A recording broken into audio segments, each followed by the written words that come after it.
difference between innovation and invention. This module of your learning is about knowing the difference between innovation and invention. That is because innovation can be mistaken for invention and vice versa. Knowing the difference between these two are essential so that you can understand clearly what innovation is and what it is not. Innovation is different from invention. An invention is a creation of something new, and innovation is the creation of something new. Let me add a few more to that. It's an invention of something new that is useful and valuable to consumers and at the same time commercially viable to its makers. Innovation is applied invention, which helps to create a new product or a service to fill the unmet user needs in the marketplace. It could be a product, service, or a valuable solution to a problem that must become commercially, socially, or practically viable to users, and then only an invention can be transformed into a successful innovation. A successful innovation gains market acceptance. Innovations sell, period.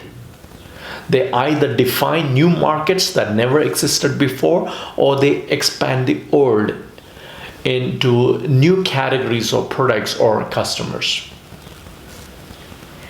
Innovations that gain no market acceptance can be called mere inventions.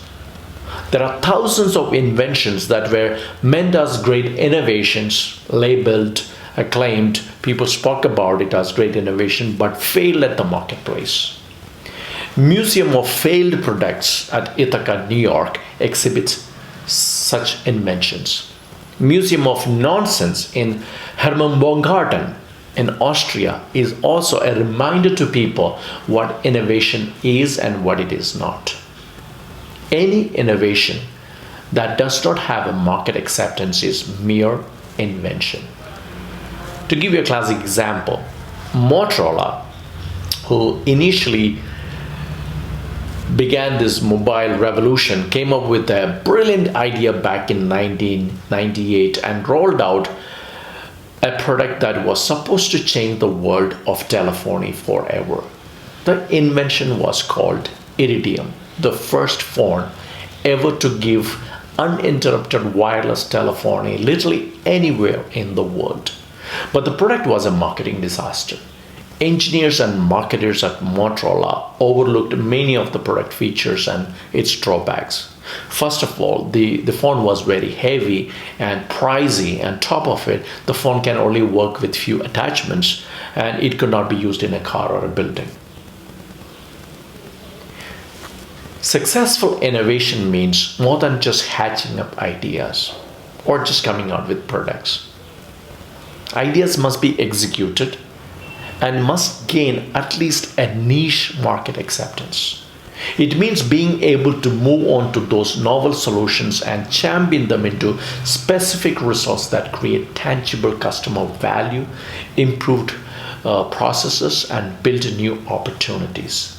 It's a never-ending race. Very often, companies tend to rest after a victory, like after a big eureka moment, or some will even execute the idea and delude themselves that the idea they have created or a product that they have created is an immortal business model. You may be the pioneer in round one, but however, if you get overly focused on the exploitation of the innovation and not on the ongoing exploration of other relative possibilities, a competitor could beat you on round two or in round three. Nokia made the first smartphone, Nokia Communicator, which failed to sustain the innovation. Kodak made the first digital camera.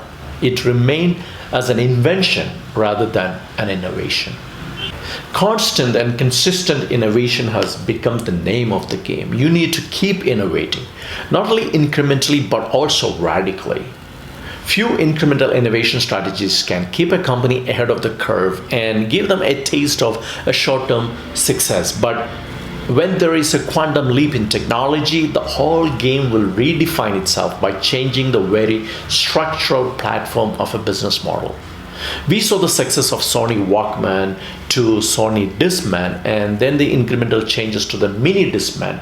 But on the long term, the music industry went to Apple with the success of the iPod and iTunes. We have seen the radical innovation at Apple, rolling out almost three great products like iPod, iPhone, and iPad in a single decade, and now we are seeing only its incremental improvements. There is no doubt customers do expect radical innovations from their companies, the companies they love. But the irony is that we don't get too many radical innovations from large corporations because innovation itself can be too risky. Here is why. Any innovation that does not receive any market acceptance is mere inventions. Amidst the success of many innovations, there lie few inventions as well. Failure to receive market acceptance is also part of the game. Most innovative companies in the world have a lot of failed innovative products or inventions. For example, Apple has so many product failures such as Apple Newton, Apple eMate, Apple Pippin Video game console, Apple Ping, HomePod, etc. Take another example. Google has so many innovation failures such as Google Nexus, Google Reader, Google Talk, Orkut, Picasa, and Google Glass, Google Plus, and many, many more. Market failures do not stop great companies from innovating. In fact, they know that failures are the key process for innovation. When the rubber meets the road and when the market responds to the products that they have created, smart companies tend to iterate their offers accordingly. We see innovation shaping from inventions.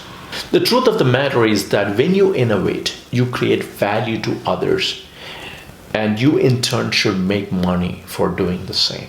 Otherwise, what you have created can just become a mere useless invention. That's the difference between invention and innovation.